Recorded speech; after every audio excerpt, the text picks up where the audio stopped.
আল্লাহর কালামের যারা বিরুদ্ধে আসবে, আগেও যারা তারা টিকতে পারে নাই, দুনিয়াতে যারা আছে তারাও কিয়ামত পর্যন্ত টিকবে না। বলেন ঠিক কিনা? এই জন্য আল্লাহ রাব্বুল আলামিন ধর্মগ্রন্থ সহিহ আল কোরআন যারা মেনে চলবে, দুনিয়ার জীবনে, পারিবারিক জীবনে, এমনকি সামাজিক জীবন, রাষ্ট্রীয় জীবনে আল্লাহর কালাম যারা মেনে চলবে, দুনিয়াতে শান্তি, মারা যাওয়ার পরে কবরটা আল্লাহ তাআলা জান্নাতের বাগান বানিয়ে দিবেন। জোরে জোরে বলেন সুবহানাল্লাহ।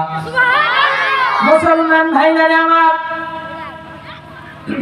আল্লাহ তাআলা কোরআনুল কারীমে সূরা ইমরান কোট করে জানিয়ে দিলেন, 19 নম্বর আয়াতে আল্লাহ তাআলা জানিয়ে দিলেন, ইন্নাদ-দীনা ইনদাল্লাহিল ইসলাম। ইসলাম হলো আমার কাছে সবচাইতে মনোনীত ধর্ম। বলেন সুবহানাল্লাহ। ইসলাম কমপ্লিট কোড অফ লাইফ। ইসলাম হলো পূর্ণাঙ্গ জীবন ব্যবস্থা। পৃথিবীর ভিতরে 228টির মতো রাষ্ট্র আছে, বিভিন্ন ধর্মের লোক বসবাস করে, কিন্তু কোন ধর্মের ভিতরে পরিপূর্ণ ব্যবস্থা নাই, আর আল্লাহ তাআলার কাছে পছন্দ না। আল্লাহ তাআলা একমাত্র ইসলামটাকে সবচাইতে মনোনীত করেছেন। বলেন সুবহানাল্লাহ। ভাইরা আমার, কত কপাল ভালো আমাদের, ভাগ্য ভালো আমাদের। আল্লাহ তাআলা এই কোরআনুল কারীমটা আমাদের উপর, আমার বিশ্ব নবীর উপর নাযিল করেছেন। আমরা নবীর উম্মত হওয়ার পরে আল্লাহ তাআলার বিধান আমাদের উপর আছে। বলেন সুবহানাল্লাহ। ভাইরা আমার, পয়গম্বর মুসার দিকে তাকান।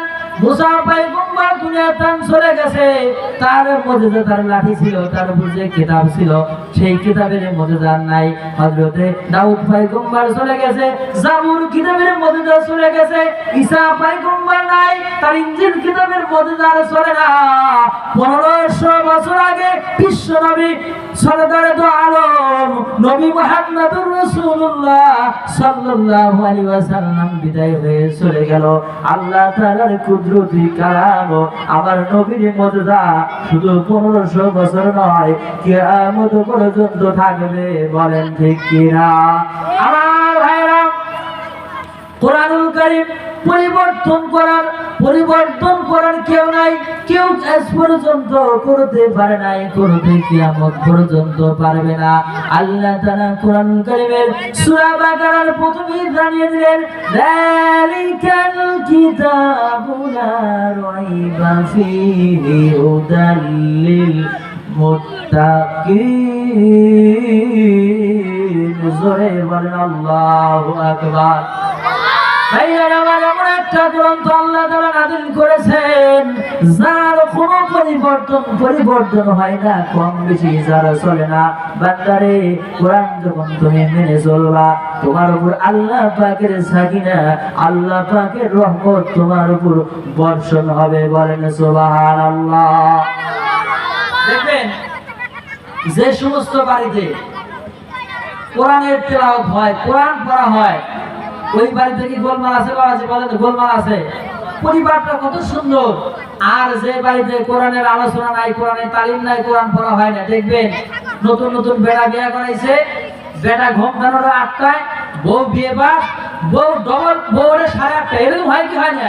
বুড়া শ্বশুর শাশুড়ি করে, মা ওঠো, কয় যে আম্মা কাম আপনি করেন, নতুন বিয়ে যারা ঘুম পানি, বলে কি বলে না? আর কোরআনের শিক্ষা যার ভিতরে আছে, ওই মেয়েটা ওই 8টায় ওঠে না, ফজরের আযানের সময় ঘুম থেকে ওঠে। কি বলেন? এমনও পুত্রবধূ আছে যারা কি করে, এই লোকগুলো যখন আপনার তাহাজ্জুদের মুহূর্ত হয়ে যায়, তখন উঠে ওযু করে নামাজ আদায় করে আল্লাহ রাব্বুল আলামিনের কুদরতি কদমে সেজদা দেবে, আল্লাহ আমি এই বাড়ির পুত্রবধূ হয়েছি, আল্লাহ আমাদের বাড়িতে বরকত দান করো, আমার বৃদ্ধা শ্বশুর শাশুড়ি যারা বেঁচে আছে তুমি এদেরকে নেক হায়াত দান করো। দোয়া করে কি করে না? এখন সেই মেয়ে কি সবাই পায়? এখন আপনাদের এই কুড়িগ্রাম রৌমারী উপজেলার বাজার আছে না বাবাজি? বাজার আছে না? এই বাজারে যাওয়ার পরে দেখেন যে কলা বিক্রি করতেছে, কলা বিক্রি করে না, এখন এক লোক কলা ছিঁড়ে নিয়ে বসে আছে, একজন চোষা সহ বসে আছে, দুইজন দুই ভাবে। এখন দুজনই ডাক দিছে, বাবাজি কলা নেন, কলা ডাকে না, এ ভাই নেন নেন আসে। তা আপনারা কার কাছে যাবেন বাবাজি? ছেলের কাছে যাবে না চোষার কাছে যাবে? আচ্ছা, চোষার দাম 100 টাকা কেজি, অনুমান করে 100 টাকা কেজি, চাম্পা প্রায় 50, সাগর কলা হয় 30 টাকা, কি বলে? এখন আর যারা ছিলেন বইটা বলছে চাচা টাকা লাগবে না, টাকা ছাড়া ফ্রি, নিয়ে যান, খালি মুখে ধরবেন আর গিলে ফেলাবেন। বলেন তো আপনাকে নিবেন? কারণ এমনি দিলে নিবেন না, কারণ ওটা ধুলাবালি মশামাছি পড়ে গেছে, ওর পর্দা নাই, কি বলেন? তা আমাদের এই যে দেখেন গায়ে যে নেশার বল সব ঘুরতেছে পর্দা ছেড়ে দিয়ে, তবে আপনাদের রৌমারি কুড়িগ্রাম কিন্তু পর্দা ঠিক আছে, আমাদের শেখপুরে খালি পর্দা ছাড়া। তাহলে যখন একটা মেয়ে পর্দায় থাকে, এলাকায় যখন বিয়ে আসে, বলে না আমাদের মেয়ে ভালো বিয়ে করে করেন, আপনারা জিতবেন। আর যদি টিকটক করে, বলে আছে কিনা এরকম মেয়ে, আছে কিনা? আজকে যদি কোরআনের মাহফিল না, এখানে গানের আয়োজন হতো, যদি মমতাজ আসতো একটা ঝাঁকি দেওয়ার জন্য, পরিমণি মেকআপ করে যদি আসতো, এতক্ষণ আপনি জায়গা পেতেন। জায়গা ভরে গেল নিয়ে বুড়া মানুষ চ্যাংড়ার যুবকদের জ্বালায়, বুড়াদের জায়গা হলি না, কি বলেন? এমন কি ওই মহিলারা চলে আসলেন না মমতাজের ঝাঁকি দেখি, কি বলেন? মুসলমান ভাইরা আমার, নবী আমার হাদিসের বর্ণনায় বলেন, বান্দা যখন কোরআন কারিমের কথাগুলো শোনার জন্য বাড়ি থেকে যখন বের হয়ে গেল, একটা পা উঠাইছে, পিছনের পা উঠানি, বলেন তো কত পরিমাণ জায়গা আল্লাহ রাব্বুল আলামিন বান্দার তামাম জিন্দেগির গুনাহগুলো মাফ করে দেয়, বলেন সুবহানাল্লাহ। আমার ভাইরা, শুধু তাই নয়, বান্দার যে সামনের পা উঠাইলো, পিছনের পা উঠাই নাই, জিন্দেগির গুনাহ মাফ করে দেওয়া হলো। আর ওই যে গুনাহগুলো সারা জীবন ছিল, ওই গুনাহগুলো আল্লাহ পরিবর্তন করে নেকি দিয়ে আল্লাহ তাআলা ভরপুর করে দেয়, বলেন সুবহানাল্লাহ। আমার ভাইরা, আপনাদের মাঝে আজকে 10টা পয়েন্ট আলোচনা করব। পয়েন্টগুলো হলো, আপনার আমার সন্তান, আমি বিয়ে করার পরে আমার স্ত্রী যখন আমল করবে, যখন গর্বে যখন সন্তান চলে আসবে, বা আপনি বাবা হবেন, আপনার স্ত্রীর গর্বে যখন সন্তান চলে আসবে, এই সমস্ত গর্ভবতী আমার মা বোনেরা 10টা সূরার আমল যদি করতে পারে, আল্লাহর নবীজি বলেন তার সন্তানরা জামানার বড় আলেম হবে, বলেন সুবহানাল্লাহ। কিন্তু দেখেন, আমাদের মা বোনদের বা স্ত্রীদের পেটে যখন সন্তান আসে, ওরা কোরআন পড়বো কি, মোবাইলের সময় কি বেশি না, কি বলে? আছে কিনা? সত্যি করে আছে কিনা বলেন? তাহলে ওই সন্তান ওই টিকটক দেখার পরে ওই পেটের মধ্যে গুতাগুতি শুরু করে দেয়, কি বলে? দুনিয়াতে আসার পরে আর ভালো থাকে। এই দেখেন, এই সব বসে আছে, এই ব্যক্তি সিজারের, সব সিজারের গুলো দেখবেন 7 মাসে সিজার করে ভালো ডাক্তার, মানে ডাক্তার সবচেয়ে বড় কষাই। আপনার সন্তান ভালোই আছে পেটের ভিতরে, কোনো পজিশন ভালো না, বলে কি বলে না? পানি কমে গেছে, নদীর পানি অভাব আছে, বলেন তো? 10-30 বছর আগে দেখেন সিজার লাগছে, বড় বড় প্রাণী, হাতি বলেন, এই বলেন, সেই বলেন, সিজার লাগে বলেন তো? আমরা কিন্তু পেপারে পাইছিলাম আপনাদের এই নদীতে একটা হাতি ভেসে আসছিল কিছু বন্যার সময়, দেখেন নাই? হাতির দেখার জন্য মানুষ সেই বর্ষাকালে সব সিরিয়াল লাগছিল। দেখুন, ডাক্তার যখন বলে সিজার করতে হবে, এখন আপনার ছেলে বিয়ে করেছেন, প্রথম বিয়ে করাচ্ছেন, এখন বিয়ে ফোন দিয়ে বলে, বিয়ে আমার মেয়ে প্রথম বিয়ে দিছি, এটা খুব কষ্ট সহ্য করতে পারবে না, কাটার ব্যবস্থা করেন। জামাই ফোন দেয়, বাবাজি টাকা ঢোকা রেডি করো, এই তোমার স্ত্রীকে আমার মেয়েকে সিজার করতে হবে। আগে চিন্তা ভাবনা শুরু করে দিচ্ছে, দেখছেন? এখন ডাক্তার বলছে সিজার করে, 7 মাস ঘুম ভাঙি নেই, আর ঘুমই ছাড়ে নাই।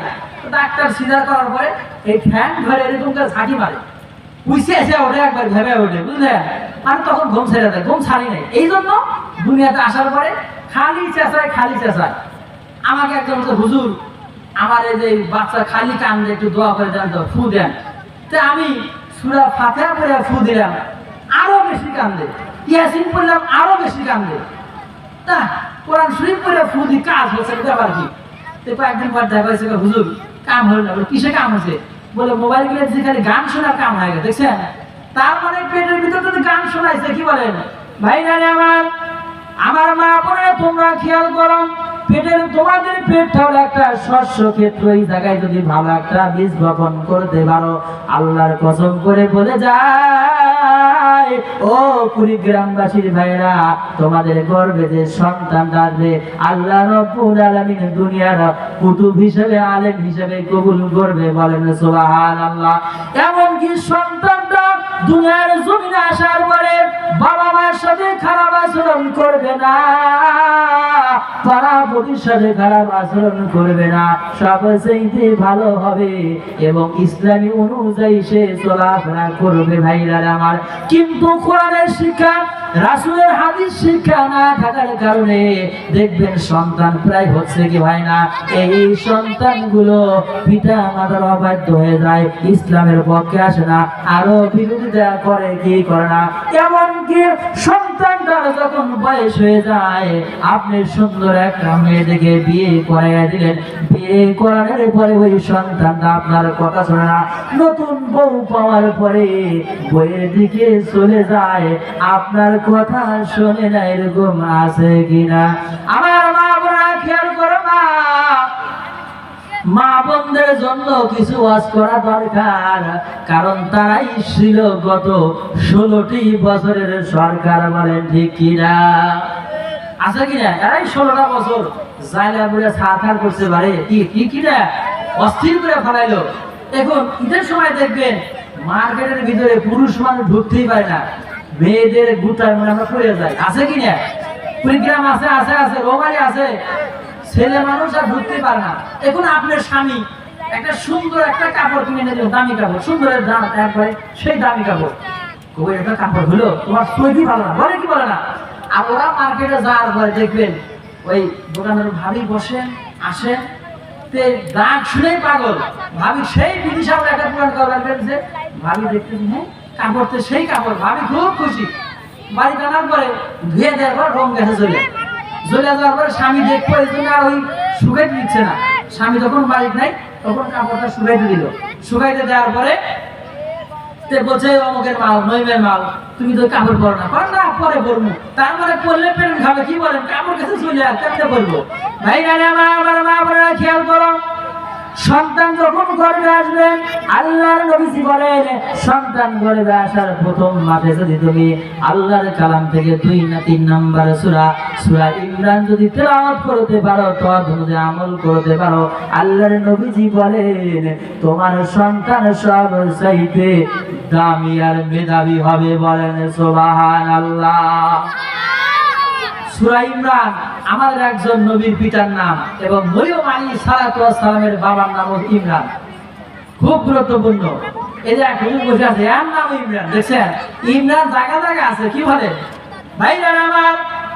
10 মাসে 10টা সূরার আমল যদি আল্লাহর কোনো বান্দী যদি করতে পারে, আপনার রেকর্ড করে নিয়ে যান, মুখস্থ করে নিয়ে যান, পুত্রবধূকে বলবেন, আপনার স্ত্রীকে বলবেন, বা আপনার মেয়েকে বলবেন, নাতিনকে বলবেন, বিয়ে হওয়ার পরে গর্ভে সন্তান আসার পরে জানি তারা 10টা আমল যদি 10টা সূরার আমল যদি করতে পারে, আল্লাহর কসম করলে ভুল হবে না, এই সন্তানগুলো আল্লাহর ওলি হবে, বলেন সুবহানাল্লাহ।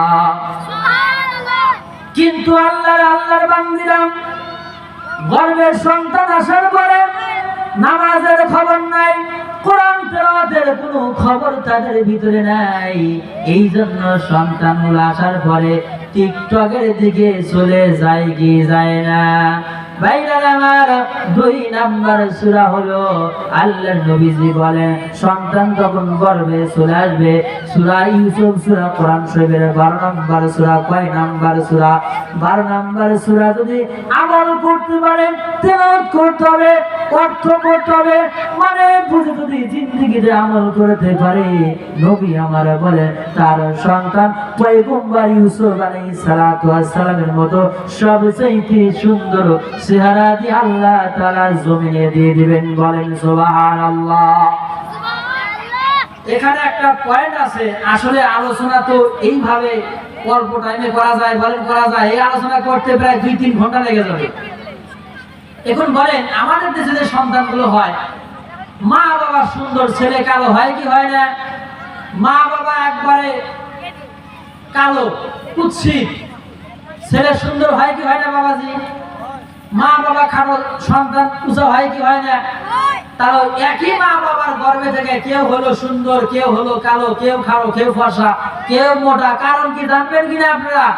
এরকম আল্লাহ ডিফারেন্স করলেন কেন?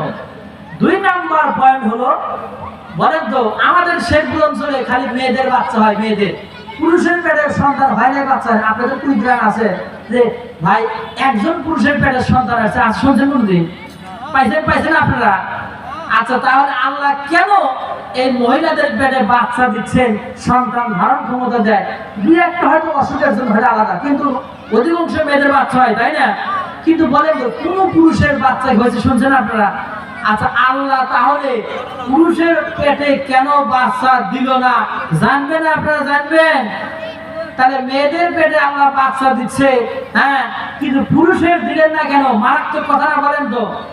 এক নাম্বার। দুই নাম্বার হলো একই মায়ের গর্ভের সন্তান, কেউ কালো, কেউ ফর্সা, কেউ চিকন, কেউ মোটা, এটা দেওয়ার কারণ কি?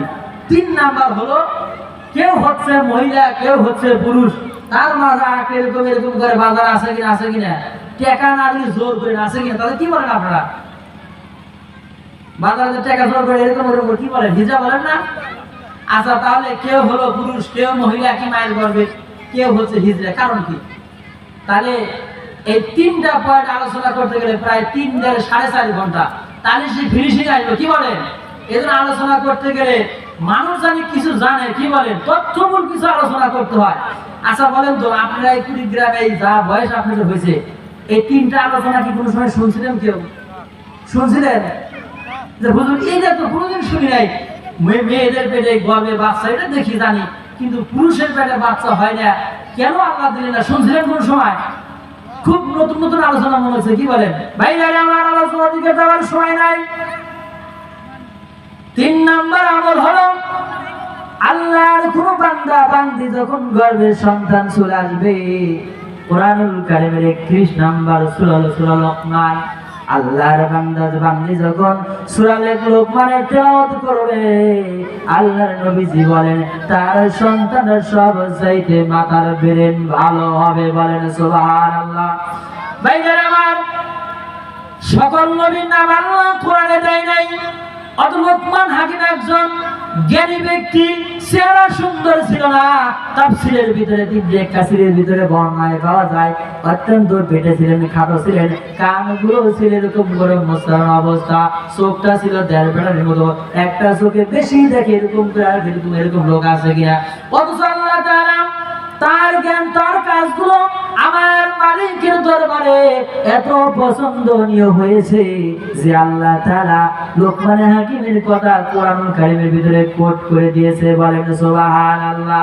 ভাইরা আমার, ও আমার মা বোনেরা, সন্তান গর্ভে আসলে পারে না, আজে বাজে কিছু তোমরা দেখিও না, আল্লাহর কালামগুলো পড়ো। সূরা লোকমান তোমরা 3 মাসে তোমরা পড়া শুরু করে দিবা, তোমাদের গর্ভের সন্তানগুলো আমার আল্লাহ রব্বুল আলামিন জ্ঞান দিয়ে ভরপুর করে দিবে, বলেন সুবহানাল্লাহ। দেখবেন একই এলাকার সন্তান 2-4 জন স্কুলে যায়, মাদ্রাসা যায়, ধনী মানুষের সব ওয়ার প্রাইভেট পিছনে 15 আছে কিনা? শহরে বেশি, গ্রামে কমই। মাথার ব্রেন একবারই নাই, আর গরিবের সব পরীক্ষা দিলে পাস করে, আছে কিনা? আছে কিনা বলেন? কারণ কি? ওই মেয়েটা আমল ভালো করেছে, আপনার সন্তানের মাথার মধ্যে গোবর ছাড়া কিছু নাই। ভাই আমার নবী বলেন সন্তান গর্ভে আসার পরে যখন তুমি সূরা লোকমানের তেলাওয়াতগুলো করবা, অর্থগুলো বুঝে আমলটা করবা, আল্লাহর নবীজি বলেন তোমার সন্তানের মাথার ভিতরে আল্লাহ পাক কুদরতি ভাবে ব্রেন দিয়ে আল্লাহ পরিপূর্ণ করে দিবে, বলেন সুবহানাল্লাহ। ভাইরা আমার বলেন তো, মানুষের সারা শরীরের যে দাম আছে তার চাইতে মাথার দামটা বেশি কেন? বেশি কি বেশি না? কারণ এই মাথাটা দিয়া, কপালটা দিয়ে আমার মালিকের কুদরতি কদমে সিজদা দেওয়া হয় কি হয় না? ভাইরা আমার, মাথার যদি আপনার ব্রেন খারাপ হয়ে যায়, তাকে আমরা সমাজে কি বলি? পাগল বলি, কি বলি না? এখন আপনার সন্তান যদি পাগল হয়, আপনার টাকা পয়সার অভাব নাই, আপনার সন্তানের টাকা পয়সার অভাব নাই, কিন্তু সন্তানটা যদি পাগল হয়ে যায়, বলেন তো বিয়ে কেউ দিবে কি দিবে না? কেউ বিয়ে দিবে? জিন্দেগি কেউ বিয়ে দিবে? একজন সাধারণ মানুষ না, এই লোকটা হবে না, কারণ সেই লোকটার মাথার ব্রেন নাই, আছে কিনা? এজন্য আসুন আমরা দেখেন, আগামীতে সম্ভবত ফেব্রুয়ারি মাসে বাংলাদেশের ভাগ্য আকাশ পরিবর্তনের জন্য একটা নির্বাচনের ব্যবস্থা আছে, কি বলেন? কোরআনুল কারীমের ভিতরে সূরা নিসার 85 নাম্বার আয়াত। এই আয়াতের ভিতরে সৎ কাজে সাক্ষ্য যে দিবে তার আমলনামায় শুধু সওয়াব হবে। আপনার এই সাক্ষ্য, এই সিল দেওয়ার কারণে যদি আপনার কেউ অপকর্ম করে, সেই সওয়াব আপনি, সেই কবর সে পাবেন। এই অপকর্মের আপনার কবর সে পাবেন আপনি। এই জন্য আমরা এই 50টি বছর 56 বছর আমরা সবার শাসন দেখেছি, কি বলেন? ভাবির শাসন দেখলাম, চাচা দেখলাম, কতজনের দেখলাম, আমরা কোরআনের শাসন দেখি নাই। কি বলেন মুসলমান? আগামীতে আমরা আল্লাহর কোরআনের শাসন দেখতে চাই কি চাই না? আল্লাহর কোরআন সংসদে দিয়ে গিয়ে রাষ্ট্র কেমন করে পরিচালনা করে সেটা আমরা দেখি নাই। এই জন্য আমাদের দরকার আগামীতে যারা কোরআনের পক্ষে কথা বলবে, মানুষের ভাগ্য পরিবর্তনের জন্য, ইসলাম কায়েমের জন্য যারা নেতৃত্ব দিবে, আমরা তাকে সংসদে পাঠাবো। কি বলেন? এই সমস্ত সৎ মানুষকে যদি আমরা সংসদে পাঠাতে পারি, তাহলে রডের বদলে বাস দেবে না। কি বলেন? বিভিন্ন জায়গায় ব্রিজ বিল্ডিং ভেঙে যাবার দেখা যায়, রডের উপরে বাস দিছে, বাস তো ব্রিজে দিছে। এই এরা যদি আবার ক্ষমতায় আসে, জনগণকে গাইডে লাভ আসে। এই জন্য হিসাব করে কাজ করতে হবে। কি বলেন ভাইরা? আমার অল্প সময়ের ভিতরে শেষ করতে হবে। আল্লাহর নবী, বিশ্ব নবী সরদারে দো আলম নবী মুহাম্মদুর রাসূলুল্লাহ, কোরআনুল কারীম তার উপর 40 বছরে নাযিল হওয়ার পরে দীর্ঘ 23টি বছর নবী আমার ইসলামী আন্দোলনের কাজগুলো করেছেন, রাষ্ট্র পরিচালনার দায়িত্ব পালন করেছিলেন। কি বলেন ঠিক কিনা? দেখেন, আমি গত শনিবারে আবু সাইদের কবরে জিয়ারতে গিয়েছিলাম। মানে যাওয়ার সময় হয়েছিল না, এই গত শনিবারে সুযোগ পেয়েছিলাম। যাওয়ার পরে দেখলাম আমার আব্বার মনটা কত পরিপূর্ণ, উৎফুল্ল। আমার সন্তান শহীদ, এমন কোন দিন নাই যেটা আসে না। এই একমাত্র আবু সাইদের রক্ত জমিনে পড়ার পরই আল্লাহ রাব্বুল আলামিন সব পরিবর্তন করে দিয়েছে, কি তাই নাই? আর একমাত্র আবু সাইদের কারণে সারা পৃথিবী ছিল এই রংপুরবাসীকে। আপনাদের কুড়িগ্রামের দাম আমাদের বগুড়ার থেকে 1000 গুণ বেশি হয়ে গেছে। কারণ আপনাদের অবদান যা করেছেন, এই দিন আমরা শোধ করতে পারবো না। এই ইসলাম কায়েম করতে গিয়ে 3 প্রকার লোক লাগে। বাবাজি, কয় প্রকার? একটা বিল্ডিং করবেন 10 তলা 20 তলা, নিচে যত ভিড় দিবে সেরকম শক্তিশালী নিচে দিতে হবে। 3 প্রকার ইট লাগে। একটা হলো আদলাইটে, একটা খোয়া, একটা আমান। কি বলেন? এই আদলাইটের নিচে যত দিবেন তত শক্ত হবে। আদলাইটে আমার আবু সাইদ ভাই থেকে যারা আলেম ওলামা ছাত্ররা শহীদ হয়েছেন, তারা নিচে চলে গেছে। আর যারা আদলাইটে তারা মোটামুটি আহত আছে কিনা? আর আমরা যারা আমান আছি, কিছুই হয় নাই। আমাদের নেতৃত্ব দিয়ে আগামী ইসলাম কায়েম করতে হবে। এজন্য আসুন, আল্লাহ রাব্বুল আলামিন আমাদেরকে আগামী নির্বাচনের জন্য আমরা আল্লাহর কোরআনকে সংসদে পাঠিয়ে আমাদের ভাগ্যের পরিবর্তন করতে পারি। কি বলেন ঠিক কিনা? একটা চেয়ারম্যানের কাছে যাওয়ার পর আমাদের একটা লিপের জন্য ঘুরতে ঘুরতে 3 জোড়া স্যান্ডেল খাওয়া গেছে, এরপর আমরা পাই না। এই যে কওমি মাদ্রাসা, মসজিদ, সরকারি অনুদান নাই, প্রাইমারি স্কুলে ডবল বেতন পাই। কি বলেন? আমরা চাই সরকারের কাছে আবেদন জানাবো, ইসলামী সরকার আসলে প্রত্যেক মসজিদ, মাদ্রাসা, কওমি মাদ্রাসার উপযুক্ত বেতন দিতে হবে। আমরা চাই কি চাই না মুসলমান? এই জন্য আল্লাহ রাব্বুল আলামিন আমাদেরকে ইসলামের রাষ্ট্র কায়েম করার তৌফিক দান করুন। আল্লাহুম্মা আমিন। আসসালামু আলাইকুম ওয়া রাহমাতুল্লাহ।